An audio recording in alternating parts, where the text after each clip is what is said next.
বাচ্চাদেরকে আসলে কোনো কিছু শেখানো লাগে না, তারা বাবা মা যেটা করে সেটাই অনুসরণ করার চেষ্টা করে। আলিফের গায়ে এই জামাটা দেখতেছেন না, এবং আমিনার গায়ে এই জামাগুলো কিন্তু আমার আম্মা বাংলাদেশ থেকে তাদের জন্য গিফট হিসেবে পাঠাইছে।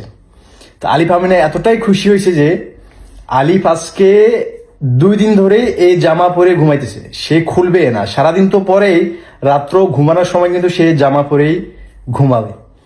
একেই বলে রক্তের টান, একেই বলে ভালোবাসার টান। তারা বুঝে, তারা দেখে যে আসলে আমাদের বাবা মা বাংলাদেশের মানুষকে ভালোবাসে, বাংলাদেশকে ভালোবাসে, এবং এই ভালোবাসার মানুষগুলার কাছ থেকে যখন কোনো কিছু গিফট পায়, আমাদের আনন্দ অনুভূতি কতটুকু হয় তারা বুঝে, এবং তারা দেখেই তারা আরো বেশি অনুসরণ করার চেষ্টা করে। আলহামদুলিল্লাহ, আলহামদুলিল্লাহ, বাংলাদেশকে ভালোবাসি, বাংলাদেশকে ভালোবাসি। একেই বলে রক্তের টান, ভালোবাসার টান, বাংলাদেশের টান। আলহামদুলিল্লাহ।